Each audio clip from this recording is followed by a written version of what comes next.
Dear students, now let us learn about auxiliary verbs. So what are auxiliary verbs? As you can see on the board, auxiliary verbs are helping verbs plus modals. Means we consider helping verbs and modals both as auxiliary verbs. Let us understand this by the help of examples. He has a rare collection of pictures. In this sentence, has is underlined. Have you sent a reply? In this sentence, have is underlined. I am puzzled by her behavior. In this sentence, am is underlined. Now, the question is, has is a main verb here or an auxiliary verb? Have is a main verb here or an auxiliary verb? Am is a main verb here or is acting as an auxiliary verb? Let us understand this. He has a rare collection of pictures. In this sentence, we can see that the main verb is absent. There is no word which tells us that action is going on. So here, in this case, auxiliary verb will act as a main verb. So in this sentence, has is a main verb. Second sentence, have you sent a reply? In this sentence, as we can see, sent. Sent is the main verb, so have will act as an auxiliary verb. In third sentence, I am puzzled by her behavior.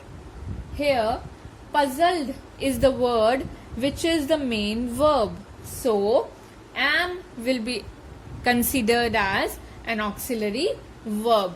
So, dear students, there are some sentences in which otherwise auxiliary verbs act as a main verb.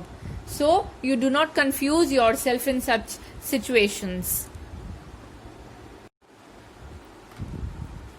Students, now let us see finite and non-finite verbs. What are finite verbs and what are non-finite verbs?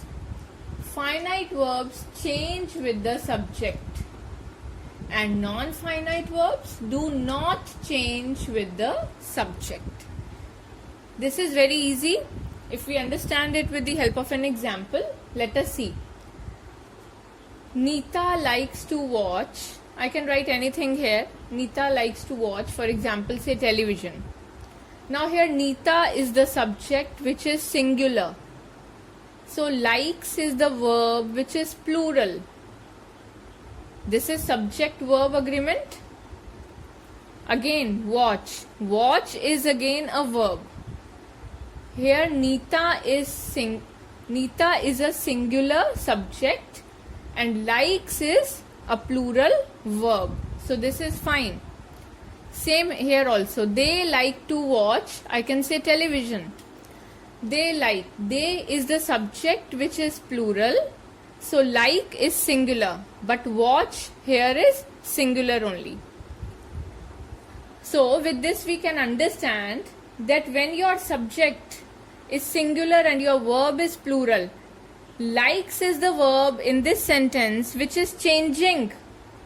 Change with the subject. Likes is the verb which is changing with the subject.